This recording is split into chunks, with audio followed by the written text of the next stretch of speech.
Pandemonium Reigns. Yo, family and friends, welcome to Pandemonium Reigns.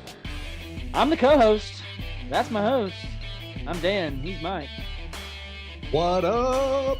How y'all doing today? Coming at you in the middle of the week because we had a really special episode drop on Friday. Thanks to our friend Ryan Phillips dropping by again as we talked Georgia. That was fun. As much as I hate to admit it, that was a lot of fun. But tonight, wherever you're listening, we're going to be talking nothing but Tennessee today, y'all. Nothing but the Vols. But Mike, we're going to get started with the SEC together as a whole and just kind of how the conference is going to shake down. What are the final standings going to be in our conference at the end of the season? I want to start with you. Let's start in the West because I think that's a little bit clearer of a picture.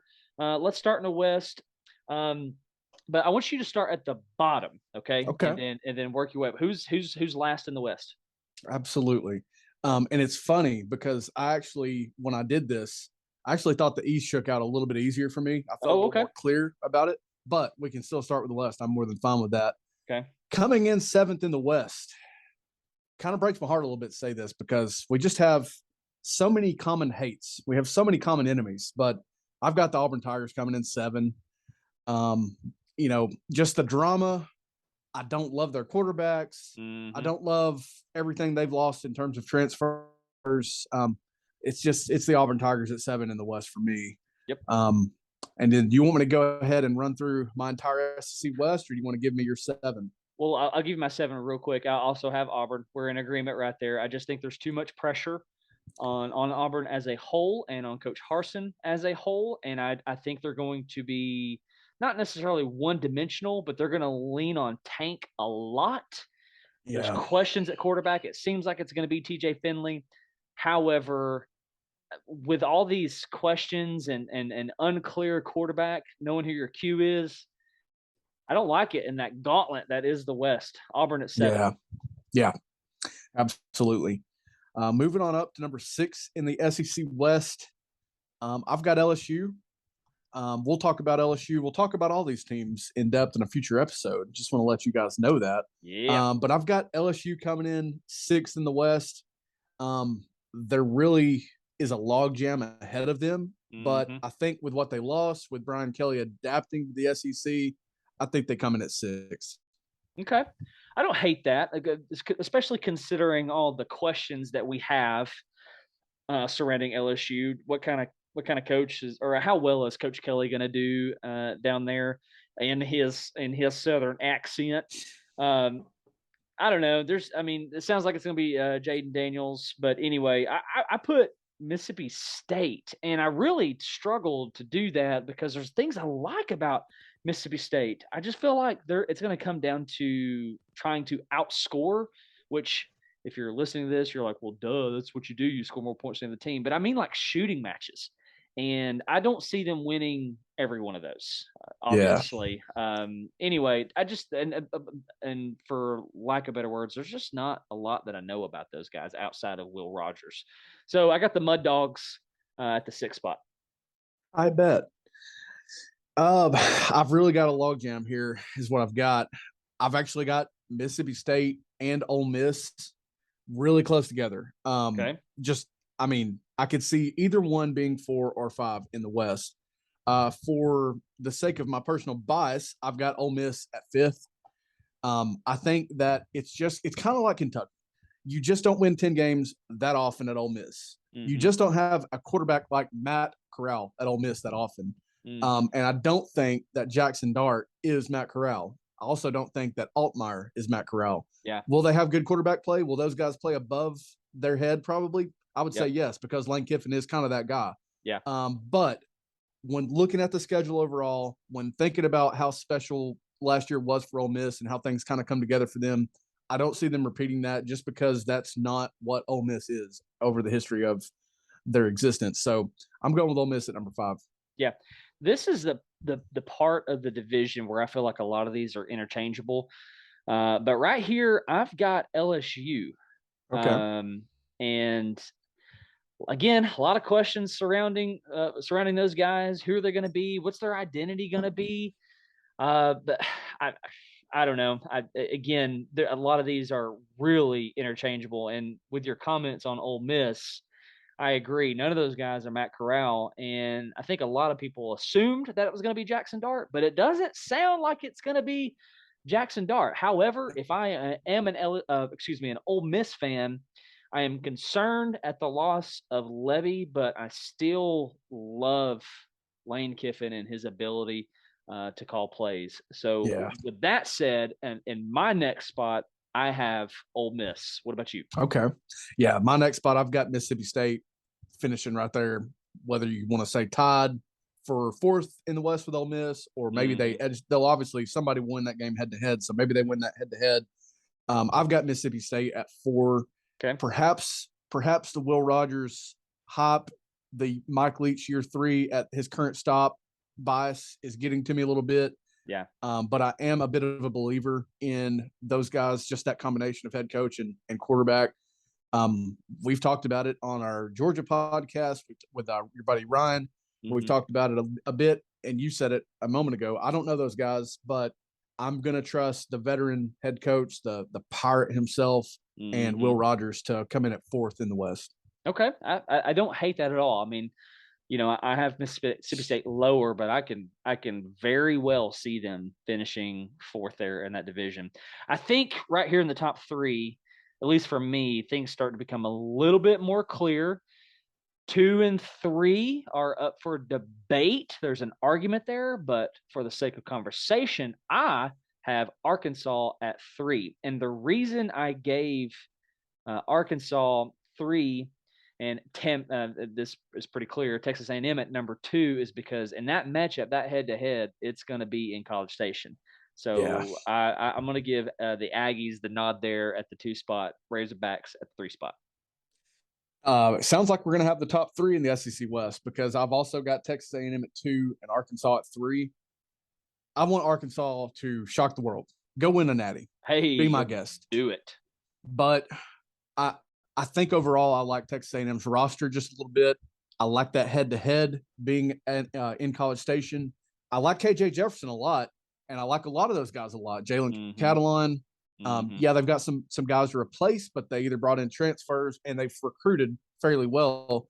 I think Pittman's a real genuine dude that won't have any trouble in the long haul staying in the ballpark where you need to be at recruiting. But sounds like we're going to have the same top 3, and I've got A&M probably about a game, maybe 2 games better than Arky when we get to the end of the season. Yeah, for sure. And don't get me wrong, I will not be surprised at all if Arkansas goes into College Station and wins that game. They are more than capable of doing. They have the defense. They have the quarterback play. They're saying, hey, it's going to be really easy to reload from Treylon Burks. I'm like, what? They do have Hazelwood coming in from Oklahoma. A lot of things. Listen, if I'm Arkansas, I'm like, woo pig, baby, let's go. But anyway, with that said, so that obviously shakes out the West, because you and I now both have Bama at the top. We've both said it. Nobody's beating Bama. We don't have anybody beating Bama. So anyway, that closes. Undefeated. Yeah, that closes out the West. Let's talk the East. In the 10 spot. I didn't know. Did you know this? There's 10 spots in the East, and Vanderbilt has found their way to the 10th spot. Nobody's in 9th. Nobody's in 8th. Nobody's in 7th. All right, those are just empty. But Vanderbilt has fallen somehow to the 10th spot. Anyway, that's crazy. I got those guys at the bottom. What about you? Yeah, they're at the bottom. Just for fun on my list, I wrote Vandy Boys, because that's what they refer to their baseball team as. And I think that's the most ridiculous name in any sport title. That's the most ridiculous thing I've ever heard. So the Vandy Boys are going to look like boys quite often this season. They're coming in 7th in the East. Or like you said, 10th. Let's go ahead and pencil in Texas and Oklahoma to fill in the gaps somewhere. You know what I mean? No doubt. Right above them, I have Missouri. I don't see how. I think the 6th and 7th spot for the East is just crystal clear, in my opinion. Missouri Tigers, number 6. You? Missouri Tigers. I'm looking at their schedule. They've had easier schedules for sure. They play a tough Kansas State team. Not that that's going to impact their SEC finish, but man, what a year to play Kansas State. That almost feels like a Tennessee schedule game right there for them because Kansas State's got some guys coming back, and I'm a big fan of their coach. Yeah. Can't pronounce his name, but I'm a big fan of him. I don't know. It trips me up. The I and the E. You know what I mean? Yeah, the I and the E gets me every time. No doubt. Props to Missouri and Kansas State for renewing some Big 12 old traditional rivalries. Thank you for keeping the sport alive. 100%. In the 5 spots, I've got the Game Kakalakis. We're going to have the same list for the East because I've got the Gamecocks as well, man. I've got the Gamecocks taking a step back. They're in the 5 spot for me. Don't care what they brought in. We'll get to them later. They're going to finish in the 5 spot for me.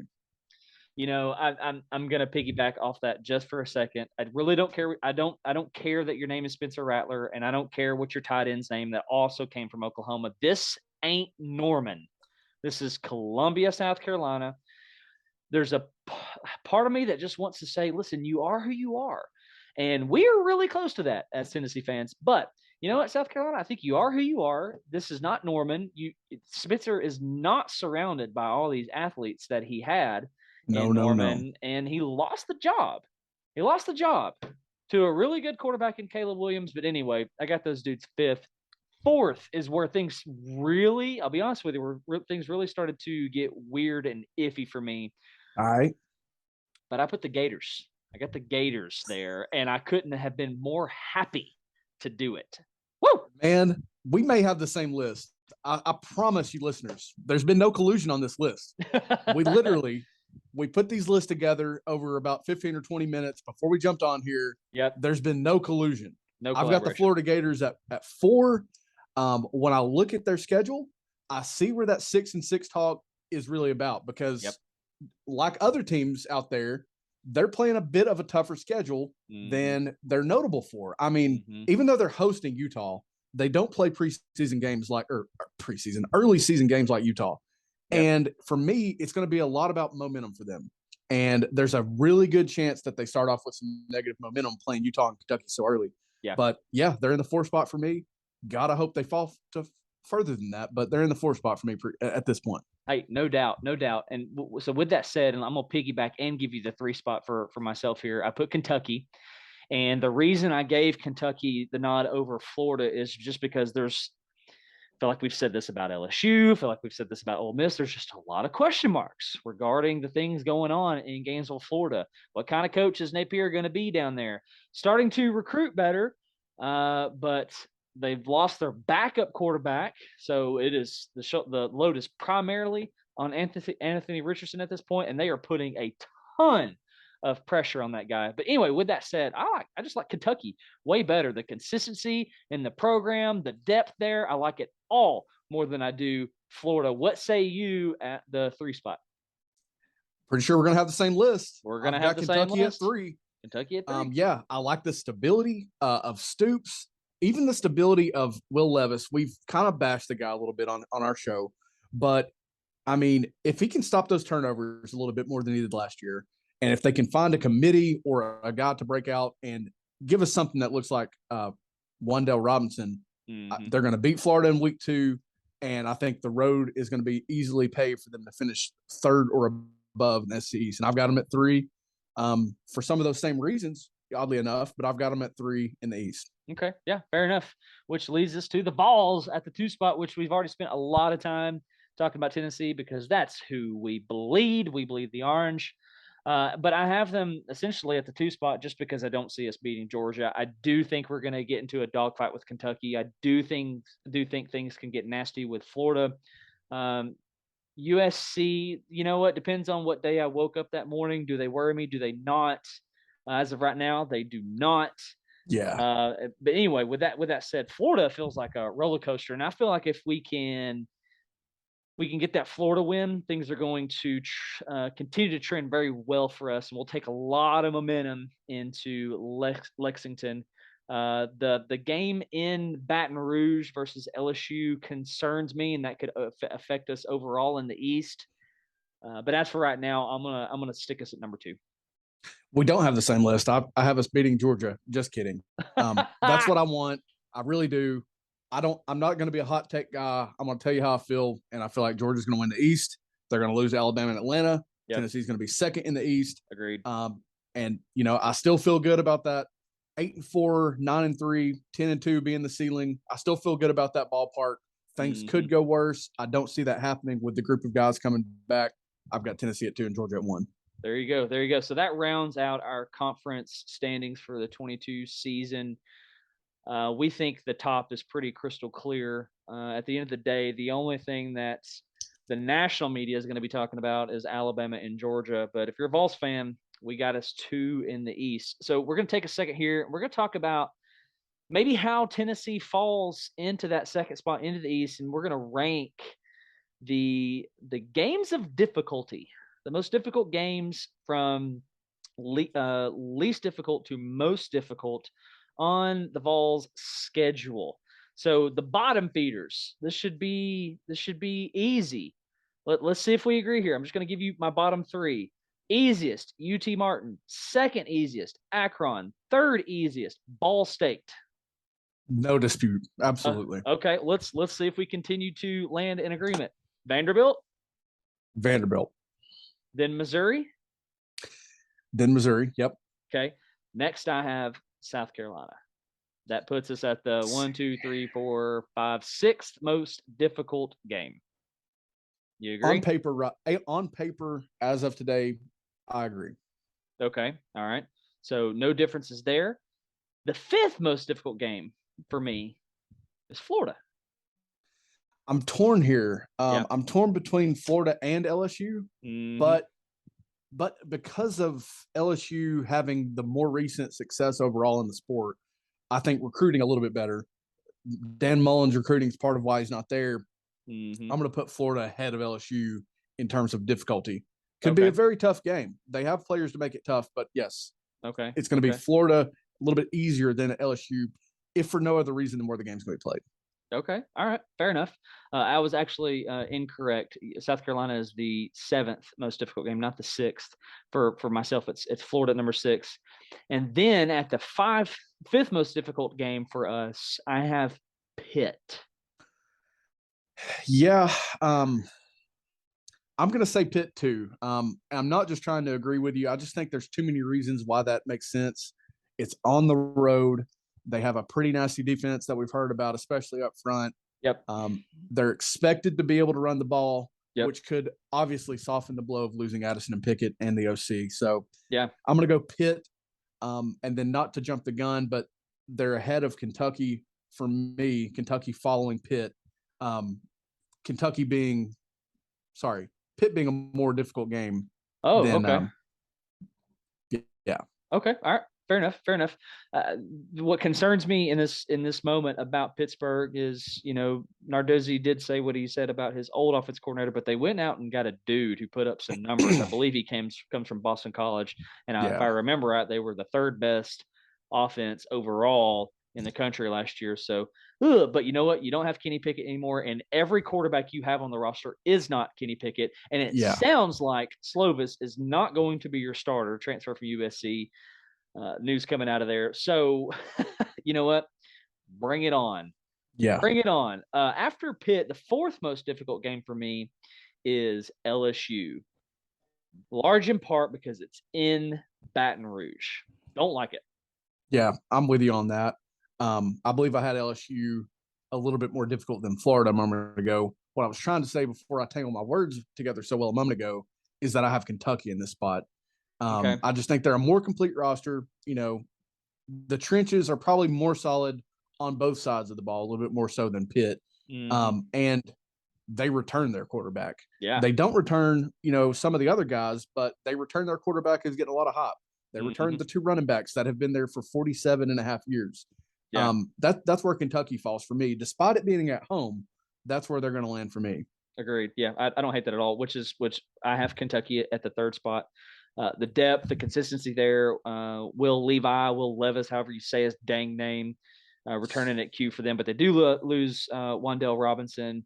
Needless to say, I think that's a little bit more tougher than LSU just because of the pressure that Tennessee is going to be facing going into that game, potentially looking at 2nd in the East. That game could come down to 2nd in the East. Some people think it's going to come down to 1st in the East. I think you're crazy.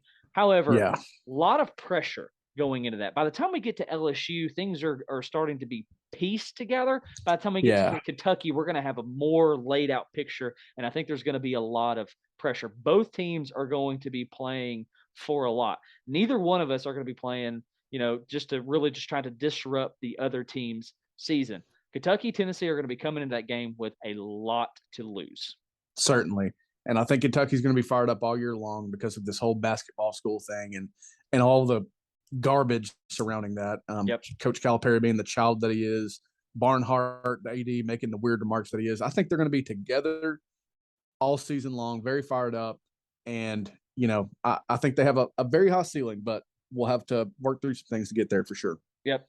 Hey, let's land this plane on this topic because I think you and I are going to be in agreement here. I got Georgia second, and I got Bama first. That's the way I feel as well. And it comes down to Georgia being in that reload position for not the first time, but the first time after a season like they had last year where either things went their way or they forced things to go their way because of the dudes that they had.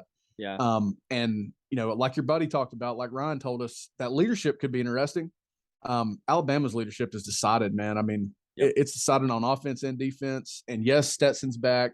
Yeah, some of those guys are back on defense, but Georgia's a little bit more doable if you want to get into that hot take and prediction level of who could Tennessee upset. Agreed. Even though we play the Dogs in Athens and we host Bama, just don't see it shaking out any different. If Alabama, Georgia, which pretty confident they will end up in Atlanta, I don't know that Georgia's just going to have the pieces to hang this time around. Yeah, that in my mind could get ugly. It could.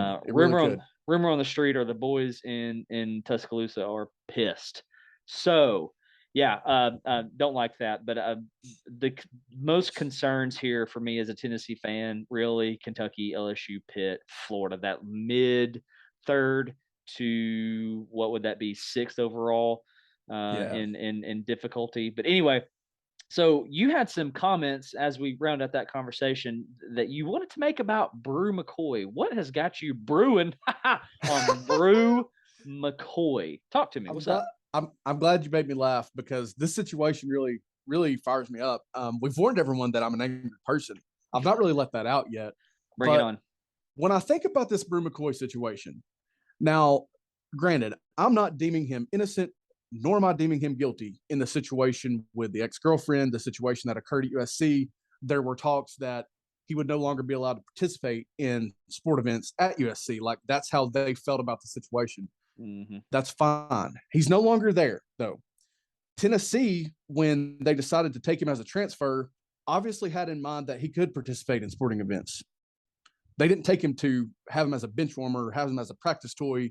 They had him to play in games. Mm-hmm. So, and I understand as well that there's a transition at USC where Lincoln Riley was not there when this occurred, when Brew McCoy signed there. He wasn't there at that time. Right. But you know what Lincoln Riley didn't have any issue with doing a season and off season ago? He didn't have any issue taking the transfers of Key Lawrence, Wanye Morris, Eric Gray. Yep. He's a guy that's wide open to taking transfers. They went out and they got Jordan Addison completely by the rules and by the regulations. Tampering. Oh, yeah. So they can take transfers from anybody, anytime. But the rumors on the street is that the school, USC, is holding up this process with Brew. My guys, he's not there anymore. Yep. The DA in Los Angeles decided not to press charges, I believe, was the end result of the situation with his ex-girlfriend. So, yeah, you're innocent till you're proven guilty. I'm not calling him either one, but if charges were not pressed, how are you going to hold the kid and say he can't play in sporting events? He's not even at your school anymore. Yeah. How is he a risk to just play in games? The truth is, if he's a risk, he's already on Tennessee's campus. Whether he plays in games or not doesn't increase or decrease that risk. So stop whining and complaining that you don't have the kid anymore. You guys don't mind taking transfers from anybody, whether you're at USC, whether Lincoln's at Oklahoma. I mean, heck, he brought his quarterback with him from Oklahoma. I think if I was an Oklahoma fan, I would be hot. Yeah, for sure. For sure. Just like if there are such things as Louisiana fans out there, I'd be pretty hot at what Napier took to Florida with him. I mean, they have a transfer running back that was pretty good down there as a freshman. They have a offensive guard who's getting all SEC honors at this point when his competition level was at Louisiana, whatever. I'd be pretty hot if I was an Oklahoma fan because you just left town for an easy job. You took your quarterback with you. I'm sure there were other transfers there as well. But now USC is going to make a big deal, an example out of Brew McCoy when he's not even there anymore. Give me a break. No, I couldn't agree more. I smell a double standard is exactly what I smell. Talk about bogus. And I think this really is boiling down to, you know what, the transfers being able to get into USC and Oklahoma without any issues, it just makes for great conversation in ESPN, in the national media. But you know what? It doesn't create a lot of buzz when a Brew McCoy transfers to a Tennessee. You know what? I think it comes down to, you know what? There's just people out there who love to hate us. Yeah. And I mean, all USC's ever done, there's been no taking from Tennessee of USC. USC took Lane Kiffin after his first season at Tennessee. I mean, you guys are trying to build back. I understand that. But if you weren't going to let Brew play there, you really don't have any grounds to stand on letting him play elsewhere. So drop it. Let's get it settled before game week. Please stop being childish. I will say the last I've heard about this, though, Tennessee is moving forward as if he's going to be eligible, which I think is the right thing to do. Yeah. If he is not, man, where do I drop in my comment card? Where's the comment card box? Because I have stuff to say. Well, absolutely. Hey, that's our rant on Brew McCoy. Maybe we should create a segment, Brew on Brew McCoy. Anyway, that was dumb. I regret saying that. So I have something that I want to talk about as well, and we'll round off this episode for the day. ESPN dropped its top 100 players for the upcoming season, and bro, I had to keep scrolling to find Hendon Hooker. And let me just say this very quickly: I found quarterback after quarterback after quarterback before I got to Hendo. I feel like ESPN is talking out of both ends of their mouth. Oh, we have a dark horse Heisman candidate down in Knoxville in Hendon Hooker. Watch out for Hendon Hooker. But you know what? There's 13 quarterbacks better than him. Okay, so let's just walk through this very quickly. Number one is crystal clear, best player in the country, your returning Heisman winner, Bryce Young. Good for 4,800 yards and 47 touchdowns. Holy crap. Behind him, CJ Stroud. I'm cool with that. That's fine. I don't hate that at all. He is going to be a Heisman finalist. Third, Caleb Williams. I don't hate it. I get it. The dude is an incredible athlete. He's going to spend another year with Lincoln Riley. The Pac-12 is a joke. He should put up numbers. Don't hate it. The fourth spot, I have a problem with.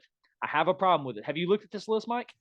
I'm not familiar with this list. All I know is that Seti and Hendo landed on the list, what have you. But I'm not familiar with the list. Okay, well, the fourth best quarterback, all right, returning for this year is O'Leary out of NC State. Okay?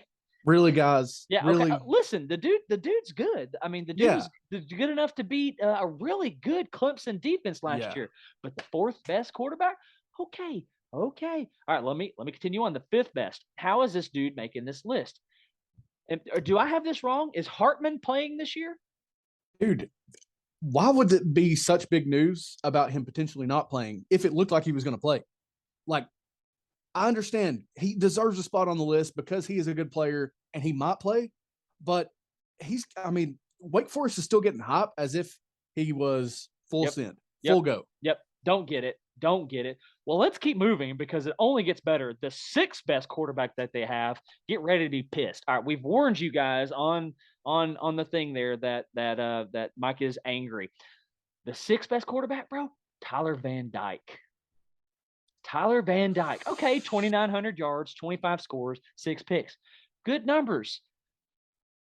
Listen, he is not the sixth best quarterback in the country because, we still haven't thrown out names like KJ Jefferson, Will Levi out of Kentucky. We still haven't mentioned. We haven't seen Hendon Hooker yet. Come on, bro. Tyler Van Dyke, give me a freaking break. I can't even use words anymore. Now, the seventh spot, I can understand there is an argument here. Will Rogers out of Starkville. The dude is going to put up numbers. This is the offense. He led the conference in passing yards last year, or per game, with 364. He's going to put up numbers that should put him high in that list. At the 8 spot, we find KJ Jefferson. You mean to tell me you've got Leary and Van Dyke above KJ Jefferson? I don't get it, man. I mean, the dude is as tough as nails. Yeah. The dude is just as tough as nails, and he has, I would say, borderline superstar potential. Yep. If you're going to have Will Rogers and KJ Jefferson ahead of Hendon Hooker, then it should be like back to back to back. Yep. Like there's not 4 spots nationwide between KJ Jefferson and Hendon Hooker. Yeah. Don't understand. Don't understand. After KJ Jefferson, the 9th best quarterback they got is Will out of Kentucky, which I think he's getting overhyped. I'm not saying he's bad. I'm not saying he's a bust.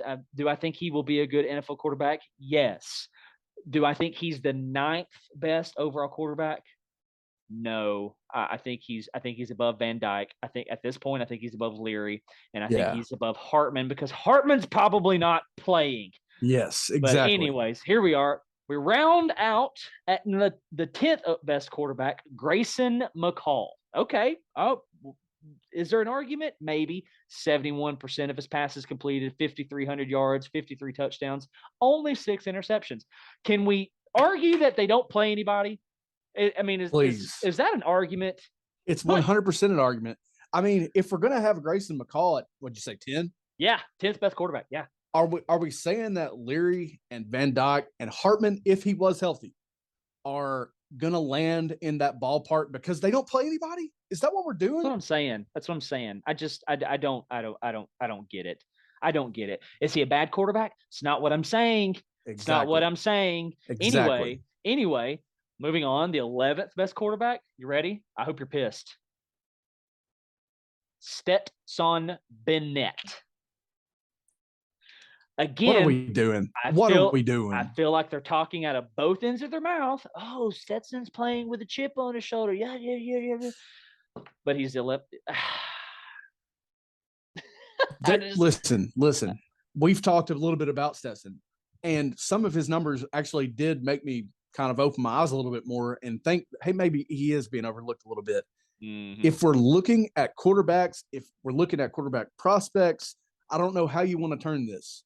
Yeah. But there's not a scenario on God's green earth where he's the 10th or 11th or where he's ahead of Hendon Hooker. I mean, is he going to get drafted? Tell me right now. Is Stetson Bennett getting drafted? I don't see an NFL franchise taking Stetson Bennett. There is absolutely no way in my mind. And God forbid, I'm actually playing into the chip on his shoulder right now. But my goodness, he's not getting those type of looks. I mean, he's not. There's just simply no way in my mind. Yeah, I can't figure out what they're trying to do here with Stetson Bennett. Anyway, the 12th best overall quarterback. I don't hate this. I don't hate where they have him. I really like him. Malik Cunningham out of Louisville. Listen, he topped the total QBR rankings in the ACC last season. He was at the top. He rushed for 1,000 yards. He combined for 39 total scores. The dude's going to find the end zone. I don't hate that. My problem is, especially being another ACC quarterback. Yes, but my problem is he's above somebody who we adore dearly. The 13th best quarterback, Utah's Cameron Rising. Now I like Utah. He threw for 2,500 yards. He threw for 20 touchdowns. He threw for 5 picks. I mean, let me just round this out. They have, at the 49th spot, the 14th best quarterback. All of those guys listed above Hendon Hooker. What? You mean to tell me a Sam Hartman who's not playing, Tyler Van Dyke, okay, a Grayson McCall who's a Group 5, not saying he's a bad quarterback. You mean to tell me that I understand he's a defending national championship quarterback, Stetson Bennett, but bro, let's put Hooker on that roster. Yeah. Yeah, I mean, taking the lid off of the potential there. I mean, I think the potential is unlimited for Georgia if they have Hendon Hooker, especially with the way that he changed the way his game is last year. I mean, he didn't do the things he did last year at Virginia Tech. Right. If he does the things he did last year at Georgia, then I would, you know what? I'd probably say that they can hang with Bama is what I'd probably say. They'll be right there with them this year. That is fair enough. Anyway, with all that said, I cannot stand where they have Hendon Hooker on this list. The only other volunteer to make the top 100 was Cedric Tillman. Real quick, do you see any other volunteer that should have made that top 100? I don't think I do. Don't think I do. I don't think I do either. And it's almost, list season, preseason stuff. It's great to get you bulling and get you ready for the season, but it's also great to make your blood pressure shoot through the roof. Sure. I probably need to go ahead and scrutinize the entire list. That you could make an argument for maybe a Darnell Wright if you're talking about some of these guys that you're talking about. You could make an argument. Yeah. He's probably going to need to prove it for me again. He actually is going back to his more comfortable position on the right side at tackle. Yep. But he's probably going to need to prove it for me to make that statement. And just, he was the first one that came to mind. And I don't think that we're greatly overlooking anyone. So it's probably fair. Yeah. But boy, did Hendo get a raw deal on that shit. Yeah, I think Hendo got a really raw deal because compared to most of these guys, if not all of them, with the exception of a Caleb Williams, Hendo didn't play the whole season. Exactly. He didn't play the whole season. I would have loved to have known what we would have done to Pitt had he started. I would have loved to have seen game one with Hendo. But anyway, I think I at least see a few more touchdowns. Hopefully 100%. Not a few more picks, but my gosh, 3,500 yards, 34 scores, 3 picks. Bro, that touchdown interception ratio is like NCAA 14 type stuff, right? And I can't do that on NCAA 14. So, yeah, maybe you can, but I can't do that. So, yeah, Hendo's good, man. Hendo's good. Well, we love him. You love him. You love us, right? All you listeners out there, you love Pandemonium Reigns. Thank you so much. We are more than 130 downloads total. Thank you guys so much for tuning in and listening. We appreciate you so much. If you haven't yet, go back and listen to Friday's episode with Ryan Phillips. We did great stuff on the Georgia Bulldogs that day. That episode is available. But again, subscribe, YouTube, almost said Facebook. We are on Facebook. Would love for you to follow us there. Apple Podcast, Spotify. Hit the follow button, hit the like button, share us. We're talking balls. We're talking all of college football.